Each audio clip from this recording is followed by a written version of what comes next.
इस सन 2012 को मेरे पिताजी एक्सपायर हो गए दोस्तों, और पीछे छोड़कर गए तो ये आरसीएम बिजनेस। आज उनकी मेहनत के कारण ये रवि शर्मा जो आज आपके सामने खड़ा है, पूरी जिंदगी बदल गई मेरी। आज मेरी लाइफ स्टाइल बदल गई। मेरी कॉलोनी का सबसे बड़ा बंगला मेरा है। हेलो,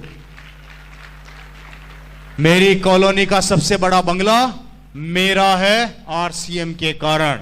मेरी कॉलोनी की सबसे लंबी कार मेरे पास है आरसीएम के कारण। हेलो, महीने के 15 दिन 32,000 फुट की ऊंचाई के ऊपर लंच, ब्रेकफास्ट और डिनर करता हूं मेरे दोस्त। 32,000 फुट की ऊंचाई, समझ गए? समझ गए? ये जिंदगी इस बिजनेस ने मेरे पिताजी की मेहनत के कारण मेरे को दी। आज जब अपनी कॉलोनी से अपनी लंबी कार लेके निकलता हूं तो पड़ोस वाले अंकल अपने बेटे को थप्पड़ मार के बोलते हैं कि तूने जिंदगी में क्या किया, इस रवि को देख कितनी लंबी कार में घूम रहा है। तो पड़ोस वाला बेटा अपने पापा को बोलता है कि पिताजी थप्पड़ तो मार दी, बहुत अच्छी बात है। आज से लगभग 16 साल पहले इसके पापा आरसीएम बताने आए थे। जब समझ में नहीं आया था क्या, तब समझ में आ जाता तो आज मैं भी कार में घूम रहा होता।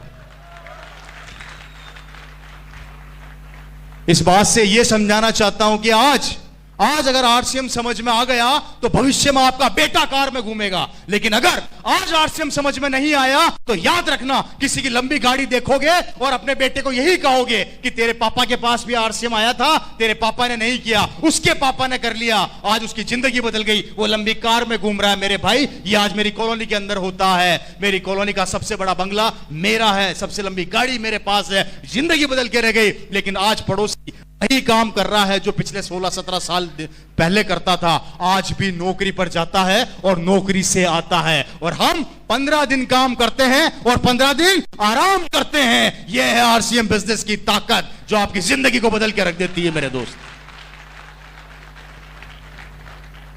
बताइए, डिसीजन लेना चाहिए या नहीं लेना चाहिए? काम करना चाहिए या नहीं करना चाहिए? नहीं करोगे तो करोगे क्या? आप बता दो। आरसीएम नहीं करोगे तो क्या करोगे?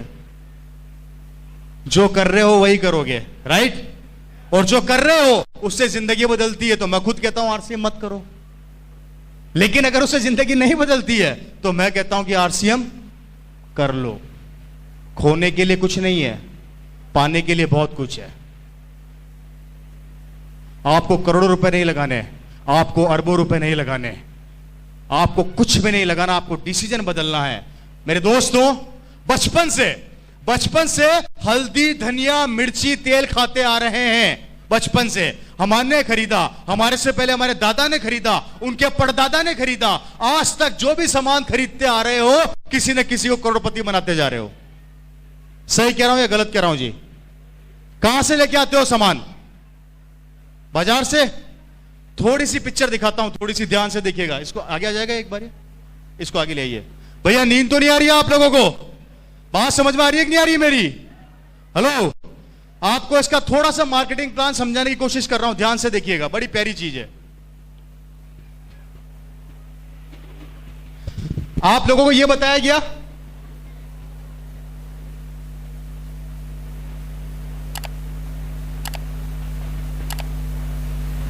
ऐसे ही बताते हैं हम लोग, यही बताते हैं जी। 5 रुपए की चीज बनी, 10 रुपए में मार्केट में बिक गई, यही बताते हैं हम लोग। 5 रुपए बिचौलियों के पास चला गया, यही बताते हैं हम लोग। थोड़ा ध्यान से देखिएगा, थोड़ा ध्यान से। हमारे देश की आबादी कितनी है? 120 करोड़। थोड़ा ध्यान से देखिएगा। आपको इस 5 रुपए की ताकत को दिखा रहा हूं। ये 5 रुपया क्या काम करता है? हमारे देश की आबादी है 100 करोड़, राउंड फिगर में ले लेते हैं। आप रोज सुबह उठते हो, सब उठते हो, सबसे पहले क्या करते हो? ब्रश। कहां से लाते हो? मार्केट से, बाजार से कितने रुपए का आता है? 20 रुपए का आता होगा। हेलो, 20 रुपए का आता है जी। 20 रुपए का ब्रश आप लोग सब रोज सुबह उठते हो और बाजार से लेके आते हो। आपने कितना रुपया ज्यादा दिया? 20 रुपए की एमआरपी का ब्रश है, आप बाजार से लेकर आए, आपने कितना रुपया ज्यादा दिया उस ब्रश पे? 10 रुपया। कितना ज्यादा दिया जी? 10 रुपया। थोड़ा ध्यान से देखिएगा, आपने 10 रुपया ज्यादा दिया और 100 करोड़ की आबादी रोज सुबह ब्रश करती है। 100 करोड़ की आबादी इंटू 10 रुपया इज इक्वल टू 1000 करोड़ रुपया हमारी जेब से निकल गया।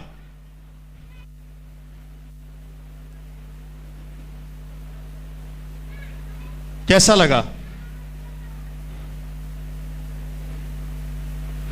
आप ब्रश खरीदा है तो उसके ऊपर क्या लगाओगे? पेस्ट। पेस्ट कहां से लेके आते हो? बाजार से। 30 रुपए का पेस्ट आता है, 15 रुपया ज्यादा दिया और वही 100 करोड़ की आबादी ने फिर ब्रश किया। 15 रुपया इजिकल टू 1500 करोड़ रुपया हमारी जेब से फिर निकल गया। कैसा लगा भाई? बात समझ में आ रही है कि नींद आ रही है भाई? है जी? आ रही है ना? कितना रुपया निकला? अब नहाते भी होंगे, साबुन कहां से लाते हो? फिर बाजार से लेके आते हो। मेरी बात को ध्यान से समझना मेरे भाई, हम सुबह से शाम तक कम से कम हजारों प्रोडक्ट बाजार से लेकर आते हैं, जिसका नतीजा देखो क्या होने वाला है। 100 करोड़ की आबादी साबुन बाजार से लेके आती है। अगर 20 रुपए का साबुन आता है तो आपने फिर 10 रुपया ज्यादा दिया, इज इक्वल टू 1000 करोड़ रुपया। इससे आगे नहीं बताऊंगा। अगर सारे दिन की कैलकुलेशन बता दी तो पागल हो जाओगे। आप सिर्फ उठे, आपने ब्रश किया, उस पे पेस्ट लगाया और नहाए, हमारी जेब से पैसा निकला लगभग 3500 करोड़ रुपया। और ये 3500 करोड़ रुपया निकल के इन बिचौलियों की जेब में चला गया, जिसका नतीजा है ये लोग बड़े बड़े बंगलों में रहते हैं, बड़ी बड़ी गाड़ियों में घूमते हैं, इनके बच्चे बड़ी बड़ी स्कूलों में पढ़ते हैं, ये लोग विदेशों की यात्रा करते हैं। गरीबी क्या होती है इन्हें नहीं पता होता। इनके बच्चे बड़ी बड़ी स्कूलों में जाते हैं, ये जिस चीज पे हाथ रखते हैं इनकी हो जाती है। और आप और मैं जो इनको ये करोड़ों रुपया देते हैं, यहीं पे पड़े पड़े सड़ते रहते हैं, मरते रहते हैं, समझौता करते रहते हैं, लोगों के आगे गिड़गिड़ाते रहते हैं, भीख मांगते रहते हैं, रिक्वेस्ट करते रहते हैं, उधार मांगते रहते हैं, लोन मांगते रहते हैं और लोन चुकाते चुकाते एक दिन भगवान को प्यारे हो जाते हैं। यह है हमारे मार्केट का कड़वा सत्य, जिसे हम नहीं समझना चाहते। कैसा लगा?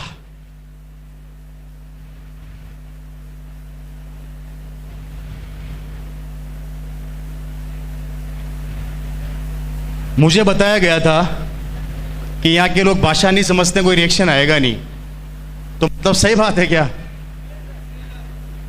इतना सन्नाटा क्यों है भाई? है जी? कैसा लग रहा है? मेरी बात को ध्यान से सुनिएगा। ये वो 3500 करोड़ रुपया है जो इनके पास जा रहा है और हम दे रहे हैं और हम देते रहेंगे। हमने दिया, हमारे दादा ने दिया, हमारे परदादा ने दिया, हमारे बच्चे भी देंगे और उनके बच्चे भी देंगे। देना तो पड़ेगा, देना तो पड़ेगा। और आरसीएम कहती है इस 3500 करोड़ का 40% पैसा अगर मैं आप लोगों में बांट दूं, कितना होता है जी?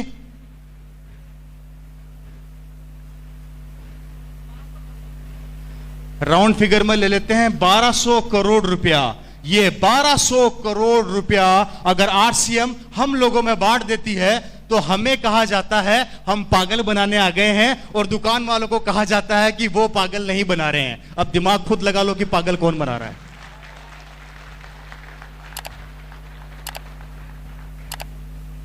पैसा तो जाएगा, इस दुकान से नहीं खरीदोगे तो उस दुकान से खरीदोगे, पैसा तो देना पड़ेगा। और जब देना ही है तो आरसीएम क्यों ना दो मेरे भाई?